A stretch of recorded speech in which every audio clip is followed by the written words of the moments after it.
ഗോപി ചേട്ടാ form bell അടിക്കണ്ടല്ലോ. ആ ഹോസ്പിറ്റലിൽ കൊണ്ടുപോകണ്ടല്ലോ. ഒന്നും മേടിക്കാനൊന്നും കുഴപ്പമുണ്ടാകാൻ സാധ്യതയില്ല.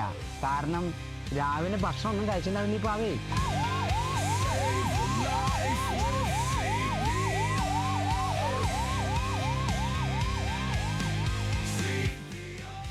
മാഷ്ട ഭാര്യനെ കാഷ്വാലിറ്റിയിൽ കയറ്റിയിട്ടുണ്ട്. ഓ കാഷ്വാലിറ്റിയാണോ? എന്നാ പേടിക്കാനൊന്നും ഉണ്ടാവില്ല.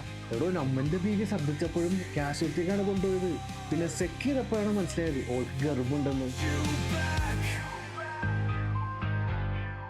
CPR എപ്പോൾ സ്റ്റാർട്ട് ചെയ്യണമെന്ന് പറഞ്ഞാൽ കാർഡിയാക് അറസ്റ്റ് എപ്പോൾ കണ്ടുപിടിച്ചു ആ നിമിഷം സ്റ്റാർട്ട് ചെയ്യാനാണ് അതിന്റെ കറക്റ്റ് ഇത്. ഇനി ആരെങ്കിലും കുഴഞ്ഞു വീഴുകയോ അറ്റാക്ക് ഉണ്ടാവുകയോ ചെയ്യുമ്പോ CPR ചെയ്താൽ മാറുമെന്ന് നമുക്ക് പറയാലോ. അതെ, അത് ശരിയാ. ഈ CPR എന്ന് പറഞ്ഞത് വല്ല മരുന്നോ ഗുളിയോ ആണെങ്കിൽ കുറച്ച് വാങ്ങിച്ചു വെക്കാലോ. ആരിക്കാണോ എപ്പോഴാണോ ആവശ്യം എന്ന് പറയാൻ പറ്റൂല്ലോ. എടോ ഗോപി, ഗുളിക മേടിക്കുമ്പോ കുറച്ച് കൂടുതൽ മേടിച്ചോ. 4-5 ബീമാരുള്ള നമുക്ക് എപ്പോഴാണ് ഈ സംഭരം വന്നെന്ന് പറയാൻ പറ്റില്ലല്ലോ.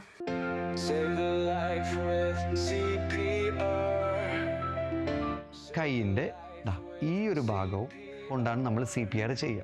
1 2 3. എത്ര നേരം കൊടുക്കണം? പൾസ് വരുന്ന വരെ നമ്മൾ CPR കൊടുക്കണം. അല്ലെങ്കിൽ ഒരു മെഡിക്കൽ ടീം വന്ന് നമ്മളുടെ CPR ടേക്ക് ഓവർ ചെയ്യുന്ന സമയം വരെ നമ്മൾ CPR കണ്ടിന്യൂ ചെയ്തുകൊണ്ടിരിക്കണം.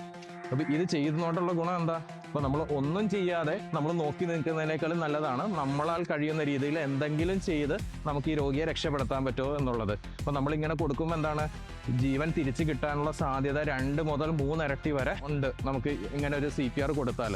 അപ്പോൾ നമ്മളാൽ കഴിയുന്ന രീതിയിൽ ഒരു ജീവൻ രക്ഷിക്കാൻ കഴിഞ്ഞാൽ അതിൽ നമുക്കുണ്ടാകുന്ന ഒരു സംതൃപ്തിയും ഒരു സന്തോഷം അത് വേറെ തന്നെയാണ്.